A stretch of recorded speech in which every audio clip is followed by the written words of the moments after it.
Welcome back to a very special episode of Psycosmos. Today we have the phenomenal Santos bonacci here, musician, visionary, the man, the myth, the legend, Santos. He's here to spread some light and some wisdom with us today.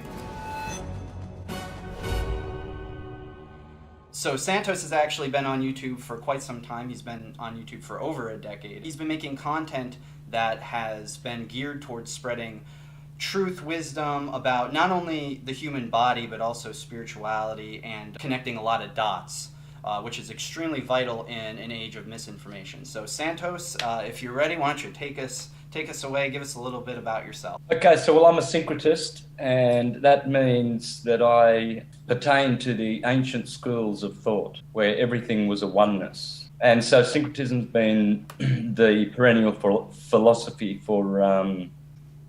since the beginning of time.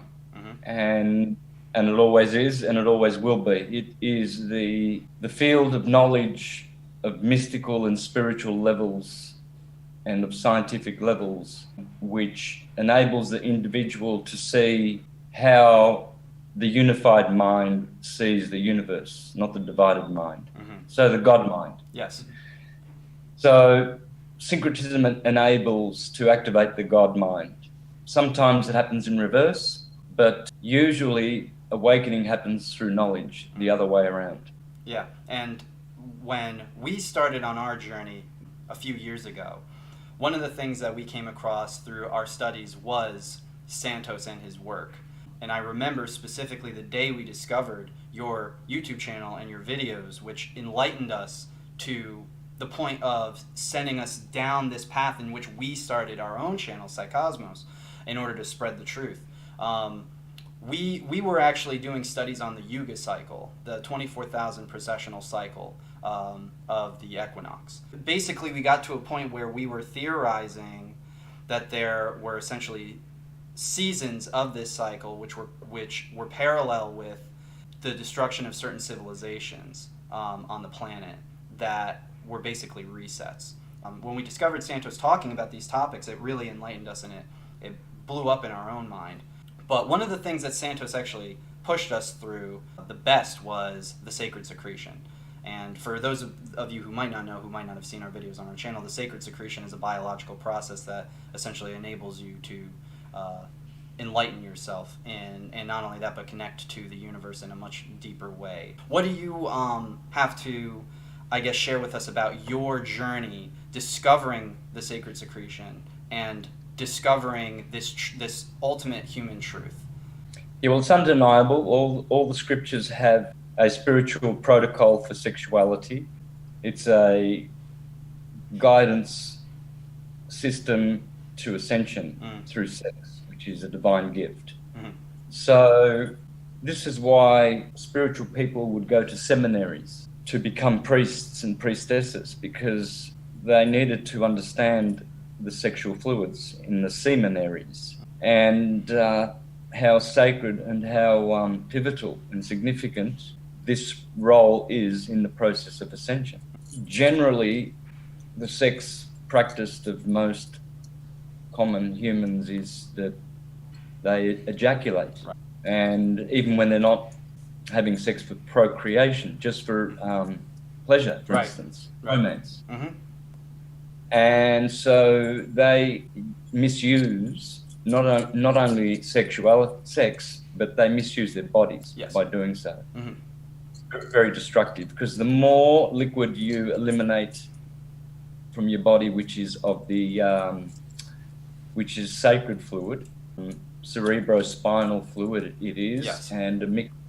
So it converts from cerebrospinal fluids. The more you eat from this tree of life, the more you will die. Yeah. So the scriptures are never prohibiting orgasm, but they do prohibit ejaculation. And even for procreation, it's not necessary to ejaculate. I know personally some people who have procreated without spilling a seed. Absolutely agree with that. We've been on our own sacred secretion binge for about roughly 2 years since we discovered your work. And since then, we've started reading a lot of the key books, not only things such as like the Bible, for example, but we also started reading The Light of Egypt. Burgoyne, this guy is crazy about Burgoyne. I really enjoyed Thomas Burgoyne. Me personally, I would say God, Man, the World Made Flesh. That was probably the biggest book that I think pushed me on my path, and that was mainly because the book God Designed by Kelly Marie Kerr, she frequently referenced it, and it was one of the books I saw you referencing very frequently was Carrie's work. Yeah. So his was really interesting, and I think he made a super strong case for the presence of this evidence in the Bible through the allegory. And not only that, but also the Zodiac and the Salts of Salvation. That's a really great one too. And I remember you had mentioned in one of your videos that essentially Carrie, Schussler, Paracelsus, and Hippocrates were all very related in their own thinking, centered around the sacred secretion process, if I recall that correctly. Yep. So when was it that you specifically discovered this gift? Do you remember that moment? I think it was in about 2007 or 2008. Stumbled across a video called Sex, the Secret Garden to Eden. And it was based on The Perfect Matrimony, a book by Samael Aumweor, who was a mystic and who studied all the ancient scriptures with regard to divine sexuality and white tantra. The video was made based on that book, so I also got the book and realized that it harmonized completely and perfectly with what Carrie was doing, and how to become Christened through ethical and proper sex. Was there one particular author or person that spoke to you or anything like that that resonated in a particularly significant way that I guess reaffirmed what you were thinking, that this harmonized well with everything or anything like that? Just those guys there, really, but there's plenty of others as well who are teaching it on YouTube, like Mantak Jia and guys like that. The problem with some of those guys is I think they teach grey tantra sometimes. I'm not sure whether it's pure white. Gotcha. These guys make a mistake if they believe that there should be times when you can discharge that Holy Spirit. There's never any time you can. So that's not a pressure on anyone. You know, that's not going to cause any problems should you make a mistake, or should you not do the process correctly. There's eternity, you know. But I mean, obviously, the individuals who want to achieve greatness and who are serious about truth more than just superficially, they want to lead the way, I guess, and be extra diligent in the process, so you can hasten the ascension process. You do feel your consciousness expand, you do transform, you do grow, you do get enlightenment, and you get bliss as well, because when you ejaculate, all you get is misery. Agreed. It's yeah, it's miserable. Every second after you've ejaculated is sheer and utter misery. You are speaking truths. You are speaking truths. And with me, I've got a partner now, a beautiful Mexican woman who has been a follower of syncretism for 9 years, and we never indulge in anything of grey or black tantra, and Gotcha. we are very romantic. I want to reach the level where I just have to be in the presence of my partner and I'm having a blissful orgasm. You know, I don't want to just have that feeling when you are necessarily private and intimate. I want to take it out, you know, when we're walking on the beach. I want to have it when we're driving in the car. I want to have that that feeling. And there's only one way you can have a perpetual orgasm, and that is through non-ejaculation. You're not discharging that sexual energy which you've just generated. You've been there for 20 minutes, 30 minutes, an hour. I don't know how long you want to time the experience, right. But why not harvest that energy? Why not be in control of your organism? Learn how to regenerate those fluids, have intimacy and whatever you need to express your sexuality, and then feel that energy grow. And what happens is, rather than getting to that gate, to that point where man and woman lose their control and then they discharge that energy because the passions, rather than doing that, when you learn to control that coiled serpent, that dragon, that Kundalini, that energy, and focus on the spiritual process that's going on, the more now you are in romantic mode, right. rather than ejaculatory, lustful mode.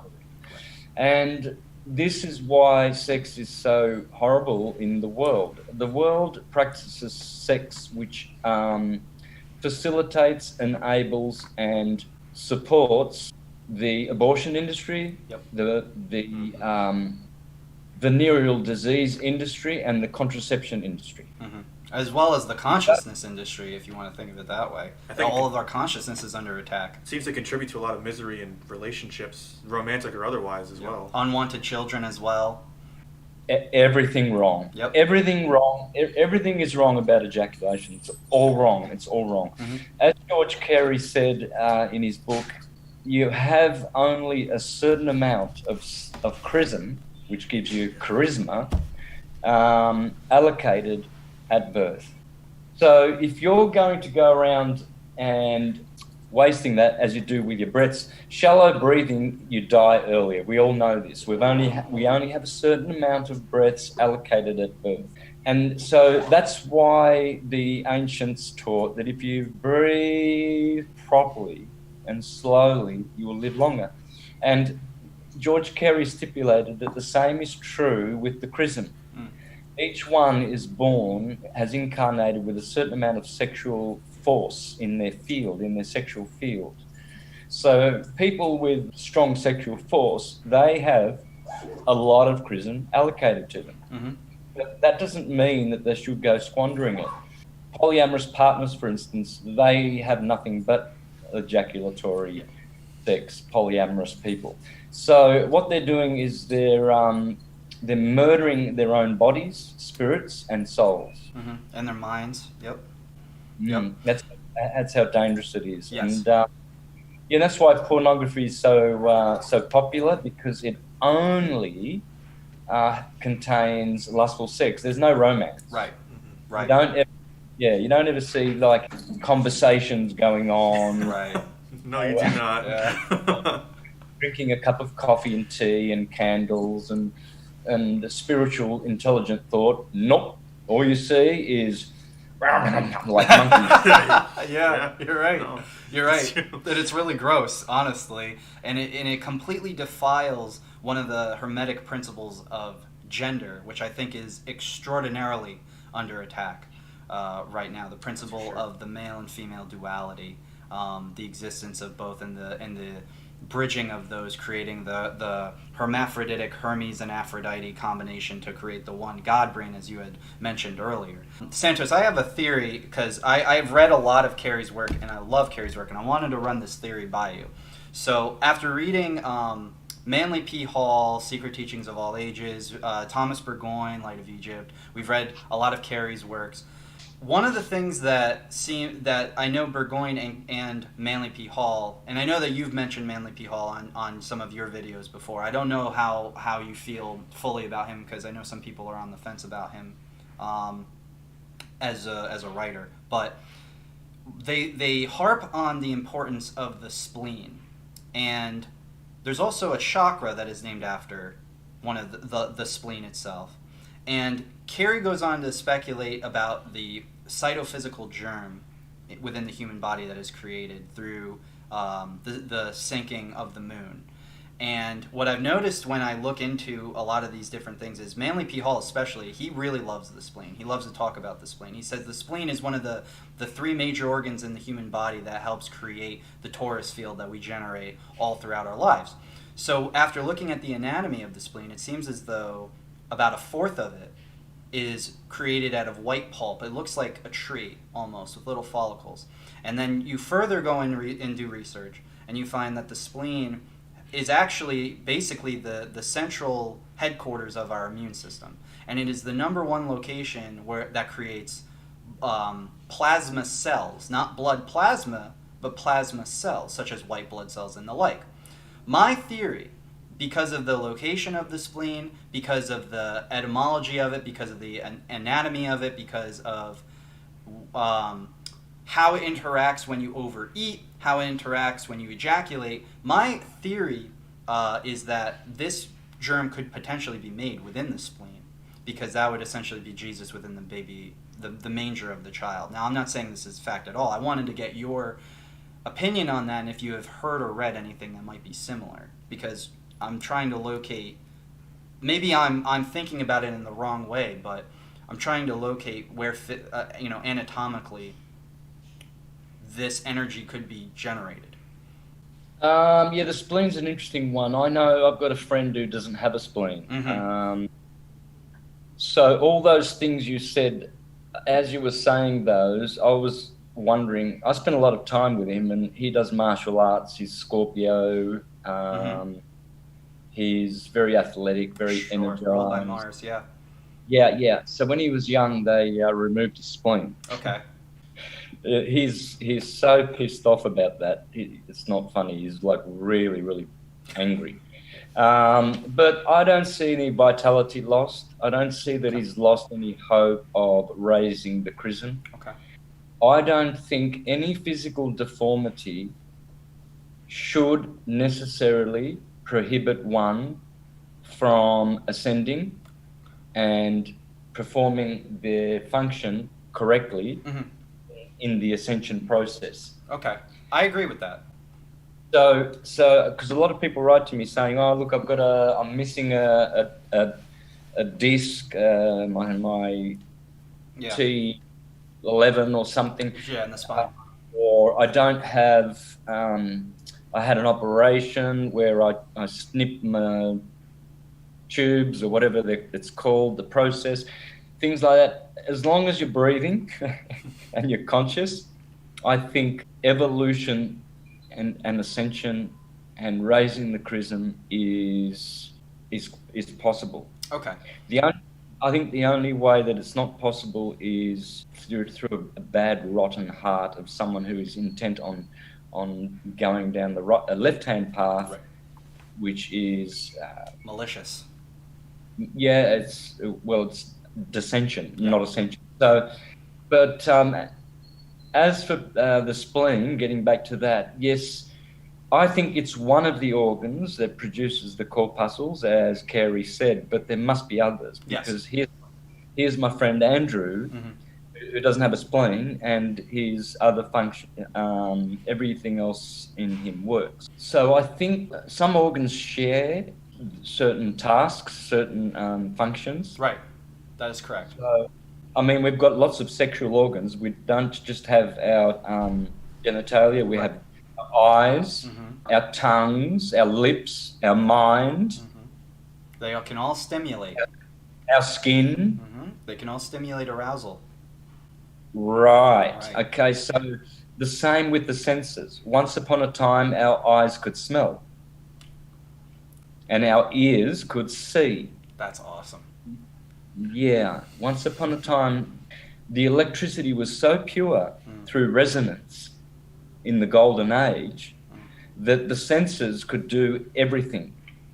You see, so the stomach was not the only digestive organ, and it isn't. But that's how it worked. It worked in a way that the whole body was one thing and could do everything. So your body is your mind, really. Think of it that way. You really can see through your skin. Mm-hmm. You know, it's called intuition. Yeah, that's exactly true. And not only that, but depending on what you do to other parts of your body, like the foods you eat, or if you ejaculate a lot, it can rot your mind. It can destroy your mind completely. It's also the capability of your mind directing your body in an almost reflexive way. It's right. even in martial arts, it's common. Musashi called it the strike of non-thought. Yes. Because after so much time and experience and practice and having your mind in the right space, it will do what your body needs to be done in that moment without you having to think about it. Mm-hmm. Mm-hmm. Yeah, absolutely. I wanted to make sure that we could get this podcast done before mid-February because I know you had mentioned your availability was limited, but I believe today or tomorrow Mercury goes into retrograde, so I wanted to make sure that we could. Yeah, that was my reaction too. Yep. I'm never pleased about it, but I guess it is what it is. Yeah. So why don't you share maybe a little bit of Mercury retrograde with some of the viewers here and what that can generally mean? Because we were just making sure that the alignments were proper. We didn't want to do this while Mercury was within retrograde, if that makes sense. Yeah, look, Mercury is an absolute trickster. All kinds of things happen. All kinds of weird, stupid, backward, incomprehensible things happen. Hang on to your seats when Mercury goes retrograde because it is freaking hectic. Yep. For me, my Mercury in Pisces, where he is in fall and in detriment. Yep, and that's funny. Same here. That's where mine is. His Mercury is also in Pisces. Yep. Mercury retrogrades for 21 days, so 3 weeks. And Mercury is in an epicycle with the Sun. And Mercury and Venus do not have their own separate cycles, as do Mars, Jupiter, and Saturn. Right. So that's what the retrograde is. We see that as he's going around. That's like a loop that it does. Right. But those two planets are caught within the Sun's Taurus field. So that's why Venus and Mercury always follow the Sun, right? They say in the Copernican, this is how you can tell they're such liars. In the Copernican model, they say that Venus and Mercury has an 88-day, goes around the Sun in 88 days, and Venus. It's not true. 200. No, it's not 224 days, which is less than the Sun, but they're not. They go around exactly the same when corrected as the Sun. You know, some years it will be it'll be 300 and maybe 25 days for Venus. Other years it'll be a bit longer, like 390 days for Venus. But when corrected, when averaged out, they're always with the Sun because they go around the Sun. So when Mercury is retrograding, it's not good for things like traveling, commerce, business deals, writing, launching, say, movies or anything to do with entertainment or communications, transport, losing mail. Yep. Lots of fighting because it disturbs the mental field. It's very mental. I mean, the list goes on and on and on. For me, it's the worst retrograding planet. It causes me a lot of harm, always. Gotcha. That's the one I can definitely feel, that's for sure. And it seems that I can notice it with people. They just seem to be, some people are scatterbrained, some people seem to be more aggressive. I guess it's different for everybody because it messes with their mental field in a unique way. I've already started noticing people slipping in my personal life. Some of my family members making just very simple mistakes. But every single time that it does go into retrograde, I track it. And I know for a fact that, because I also have started getting into a sector called financial astrology, just to track planetary motions in alignment with things like the stock market or anything like that. Not for me to make money, but because a lot of people I know, especially in the West, are very focused on just making money, believing that that's the ultimate goal of life. But what I do with that is I show them, look, I can call when the money's going to go down or up based off of the planetary motions. There's a real whole science of it. There's a lot of people that interpret the Kabbalah and use that to drive markets up and down. So it's I like to always make sure I know where the planets are, just constantly, and I'm kind of obsessed with it. But thank you for that explanation. That's really great. Then hopefully this will save some people in the next few weeks from making any big, major, important decisions. So I did want to ask you more about your natal, because I actually don't think I know your moon sign or your ascendant. Right, are you guys Arians? No, sir. So I actually wanted to ask you if you wanted to guess. You both got Mercury in Pisces. No, I don't. Just me. He does. My Mercury is within. My Mercury's on the cusp of Gemini and Cancer. But it's in Gemini, is it? I believe so. Yeah, it's on degree 1 or 0. Lucky. Yeah, good. On degree 0, and then it's in Cancer. It's in Cancer. Okay, it's in Cancer. Well, I'll just tell you directly. Cancer is my sun sign. So my sun is Cancer, my moon is Taurus, and my ascendant is Sagittarius. Rich over here, his sun is Pisces, his moon is Gemini, and his ascendant is Leo. And we've actually been friends since we were 7 years old. And like the sun and the moon, we clung to each other. So and also we have some pretty heavy Jupiterian in us as well. But wanted to get your take on that. I mean, I see it in myself. I know you're an Aries sun sign. I see the Cancer in myself. I got the big round face. I'm pale. I'm very, very pale. I've always been pale. I have some of the Taurian aspects of myself. The home of the moon is Cancer. The moon is exalted in Taurus. So I've always had an affinity for the moon. That's always been my thing. And he's always kind of shone like the sun. So we kind of always were there with each other going through life. We've always been best friends, and it's just kind of went on and on and on throughout life. I've shared mine all over the place in videos. I always talk about my astrology because people know me, I don't know them. So when I talk about myself astrologically, they can then understand how astrology works and see it, because it's I can very, very, very much express my astrology so that people can understand and see what's in my nature quite easily. And so I enjoy talking about my own astrology. My sun is in Aries, just near the equinox on the 24th of March. I'm blessed with that number 24, as it is the 24 hours of the day. So I'm a teacher of the ecliptic, which is a 24-day cycle in astrology. So that's a nice position for the sun because it exalts in Aries. My rising sign is Leo, 17th degree, so there's twin fire. And I've got Mars on the 5th degree of Leo, an excellent degree, trining with my 3rd degree sun in Aries. There you go. So Mars in the heart, fire, the sun in the cerebrum.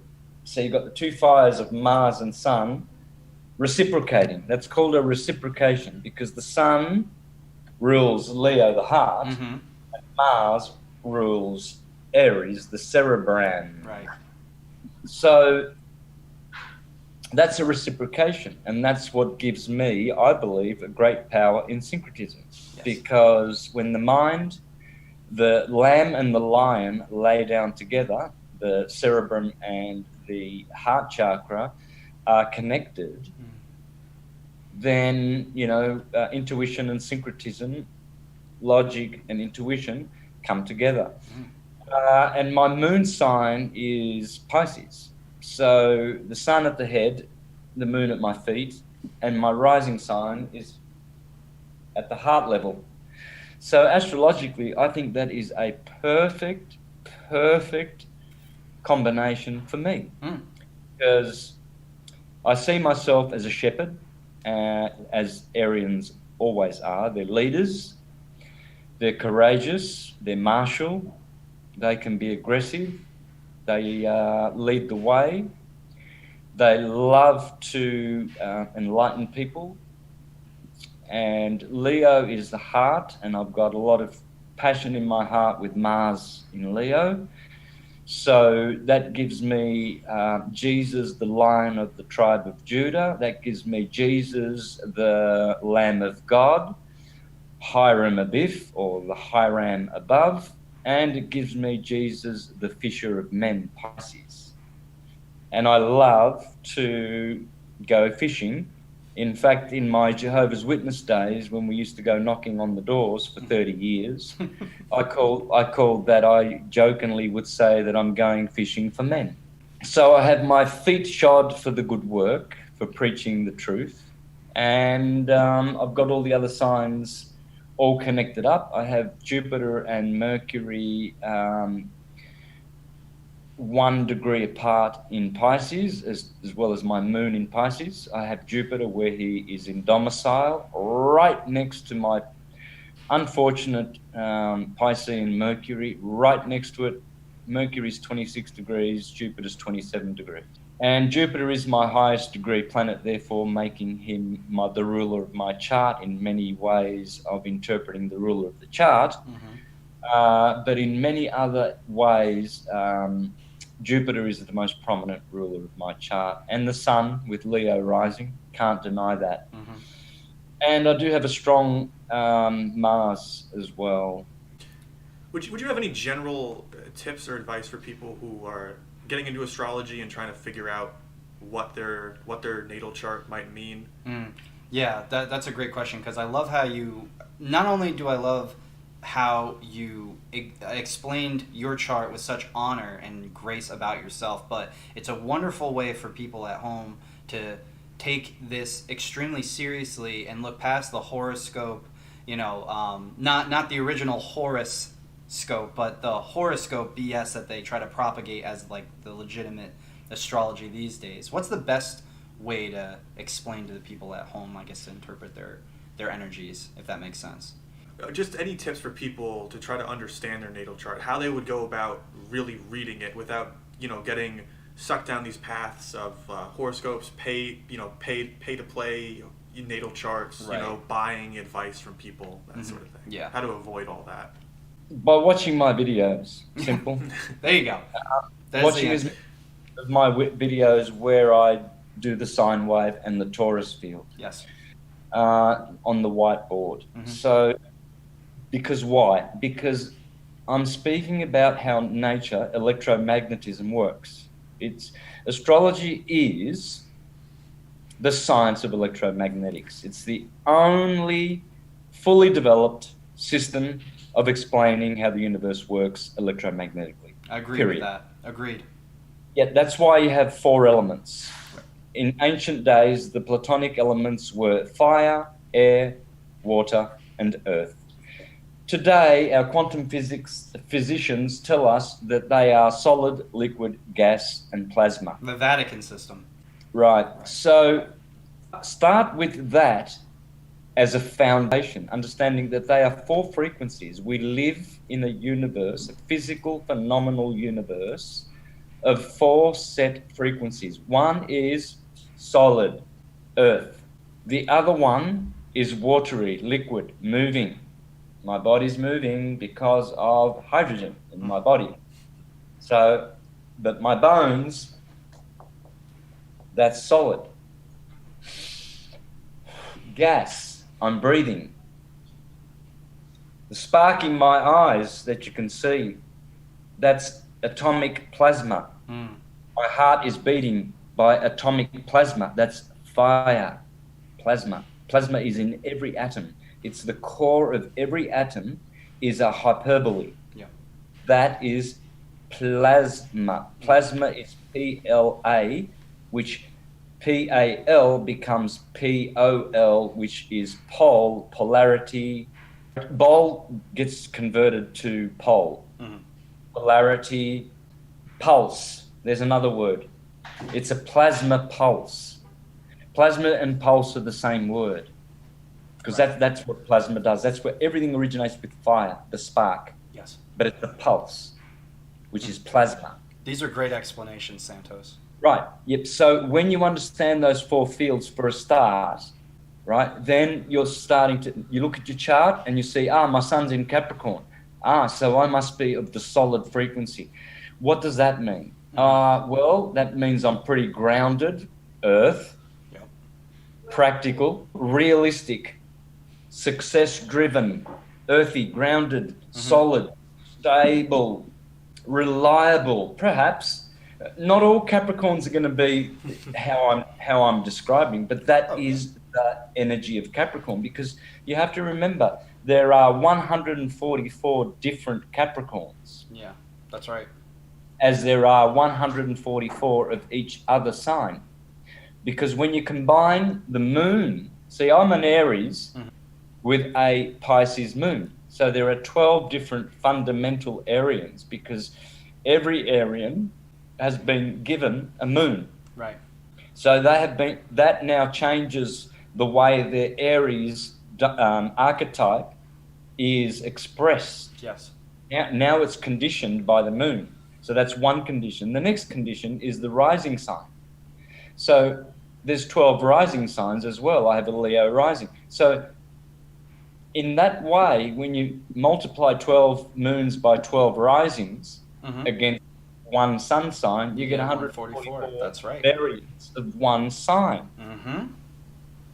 So this has to be taken into consideration as well. So, but the point I'm getting at is, if you begin with a fundamental understanding of frequencies and energy and vibrations and the sine wave and resonance, when you start thinking in terms of waves and the 4 frequencies that are set, and then you mix them with the 3 modalities, cardinal, mutable, a cardinal fixed, mutable, everything is born, grows and decays, everything is created, generated or preserved, then destroyed, Brahma, Shiva. Yep. So that's what cardinal, fixed and mutable is. Yep. So when you mix, when you have Capricorn, that's cardinal earth. That's the beginning of earth. Right. Taurus is fixed earth. It's a different kind of frequency. It's conditioned. Yes. Virgo is mutable earth. So there are 3 earth signs and 3 conditions of those signs. So Capricorn is the beginning part of the earth frequency. Taurus is the middle, generation or preservation, stable, fixed condition of earth. And then the mutable Virgo is changing that earthiness and making it more, giving it a different condition, which is more akin to the destructive kind. All the mutable signs have to do with Shiva, the destructive kind of element in which they are decomposing it somehow and blending in other elements. For instance, Gemini is now blending in a little bit of Cancer's water and the heat of summer, because Gemini is the last sign of spring, hence it's the destroyer of spring. That makes sense. Cancer is the opening, the cardinal sign, of summer. So Virgo is going to be at the end of that summer period, and it's going to destroy, like Shiva, it's going to destroy the summer, and hence Libra ushers in the autumn. And so when you look at your chart and look at the elements, knowing that the 12 signs are different conditions and states and frequencies, then you begin in a natural way to understand how astrology can teach you everything about your nature. Everything is mapped out in your chart, everything. Right. Even the day you die. Yep. Do you know the day that you're going to die based off of your chart? No, I don't, because I don't know how to do that. Yeah, I wouldn't want to be honest same here, with you. man. Yeah, I would just enjoy living rather than knowing that. Let it be a surprise. Yeah, and besides, I don't think that anyone has that knowledge. I'm saying what I said before, that every single detail of your life is in the chart, is so true. But here's the thing. Every degree of arc of the ecliptic has 60 minutes and 60 seconds. Yep. And the Babylonians and the Egyptians, for over 450,000 years, tabulated the meanings of every one of those degrees, 360, with each of them, their 60 minutes, and each of those 60 minutes, there's 60 degrees. They tabulated, they had the science accurately for every degree, minute, and second of what would actually occur to the individual. Isn't that amazing? So they knew that if one was born on the 5th degree of Aries with the 58th minute and the 13th second, once they had all that information, then they would know how to chart all the maps transiting the planets of the native, and they would know if Mars conjuncts that's your sun on that 5th degree, and et cetera, right. that you would have surgery on your right finger, or that your ear would be cut off in a car accident. Right. It would have every single detail. It would even have the ability to tell you where you lost your keys. Wow. It would even give you the ability to know, what's happening to your child when you're 10,000 miles away on the other side of the earth. That's what I mean. Yeah. The Roman Empire came and went about conquistadoring the Americas, destroying the Mayan culture, destroying the Egyptian, hoarding all of the Carthaginians' libraries in Alexandria and all of the Library of Alexandria, yep. All of the libraries, all of the Neoplatonic and Hermetic wisdom that once abounded in syncretic wisdom in the earth, which included the knowledge of all the minutes, degrees, minutes, and seconds of arc of the ecliptic, so that we could know all things. But now, here I am, an astrologer, and people say, "Oh, read my chart, Santos," and all I can do with my limited knowledge of astrology is tell them, like a doctor who is very limited as well. Right? You can get a real misdiagnosis real easy by doctors these days. Oh, for sure. As the same as the astrologers. I'm just one of those astrologers who has a lot of knowledge, as I do with, say, music, but I can't do everything with music. That's true. And to add on to your point, Santos, you may run into somebody who is as gifted and intelligent as Santos, and they might be able to read and interpret things about your chart. But ultimately, the person who's going to know more about yourself and your chart, if you have the research to be able to interpret the things, is yourself. I think you as the individual are probably one of the best, especially if you care enough about it to do the research to figure out what different aspects mean, conjunctions, the 15 Bohemian stars, which are very vital in interpreting a chart, the fortune, the Lilith, all those different aspects which are thrown into the chart at different degrees, at different times, at different intervals, like Santos said. If you actually put in the effort, you can interpret your chart extremely well, hopefully to the point where you can start mapping out a better lifestyle if you see something in the chart that says something negative. For example, in my chart, it says that I was going to have a very bad relationship with my mother. And I'm also a Cancerian male, which, according to Burgoyne, said I would also have probably a bad relationship with my father. Both of those are true. Both of those ended up becoming true, and I didn't have a good relationship with either of my parents. So, ultimately speaking, I think if you have the right materials, you can interpret your chart, and more things will make sense as you learn. It's more of a progressional thing. But wonderfully said, Santos. Absolutely wonderfully said. Is there anything you wanted to add on top of that? Because I had another question for you. Hit me with another question, and we'll probably finish off, because I've got to go and see my mechanic. He's got bad news for me. Oh, really? Well, sorry to hear that, but I hope it's not too bad. Yeah, for sure. I've been having I bought a tracker, which is a Chevrolet 4-wheel drive, really cheap. Yeah.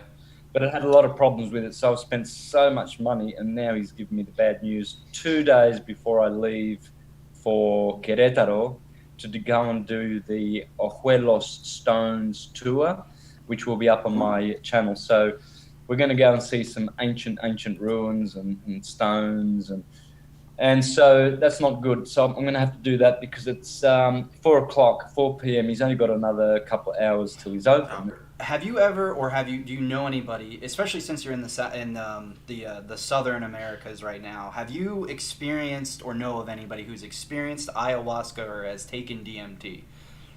And how do you feel about that? Ayahuasca being the brew, the DMT drink brew that they make in Brazil, where you can drink it, and they claim that you can basically astral project out of your body, and you can see different sorts of spirits and visions and things of that nature. DMT is also dimethyltryptamine created in the pineal gland within the mind. When you dream, when you meditate, and you get very good at it. So I wanted to ask your opinion on that. Well, I've done lots of DMT. I've done lots of ayahuasca as well. So They helped me. I needed those. I'm not recommending that people necessarily go out and do that because some people do not need artificial ascension protocols. That's what I would call them. Yes. They don't need. Others do. Others do need it. I needed purging. I had a lot of parasites. We all do. We all are full and saturated and dying due to mites and parasites or little, what my friend calls insects and spiders in the body. So ayahuasca is good in purging things like that. I've done kumbo as well. It really, really was beneficial for me, and I haven't done anything like that for a while now, and I don't need to. Every now and then I smoke a cigar. I love tobacco. Tobacco is very purgative as well, very good. Every now and then I recommend smoking a Cuban, just get that tobacco. Tobacco is a holy plant, cleanses you, nourishes your nervous system. You don't have to, with cigars, you don't have to draw in, it's just in the saliva, and you're just sort of pretty much masticating it, and you're getting the strength and the medicinal value of it. I really believe in the power of tobacco. That's the only thing I do. I do have a lot of good cannabis. Like I do drops with THC. Okay. But every now and then I'll have a pipe, and that's it. But there'll be months, there'll be days, weeks where I don't like having cannabis. I just don't like it. I agree with that. Yep, and we've had our fair share for sure, especially in the West. It's blown up. Cannabis has blown up, especially if you go to college. Especially if you go to Western colleges, it's blown up. But the reason I had asked you about DMT was because I've actually done DMT once. And I wanted to share my experience real quick with you before we let you go, because this was the moment for me where I was a stupid Western American kid, had absolutely no idea about the unfounded truths. Grew up in a very poor household, and when I was in college, I was able to get a hold of DMT. Never heard of it. I didn't take too much, and I sent it out of my body, and I was floating above the earth, and I came into contact with this being, this spiritual entity that at first it showed itself as a rainbow-colored serpent with a crystal in its forehead before it transformed itself into a woman.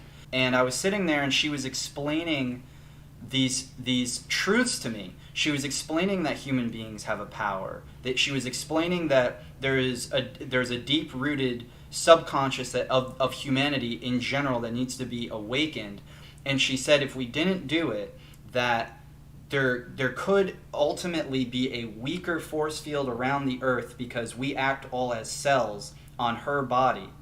And if we all lower our force field, her force field lowers, and that opens us up to being attacked from external things such as comets, solar flares, energy pulses and radiation throughout the universe, etc., etc.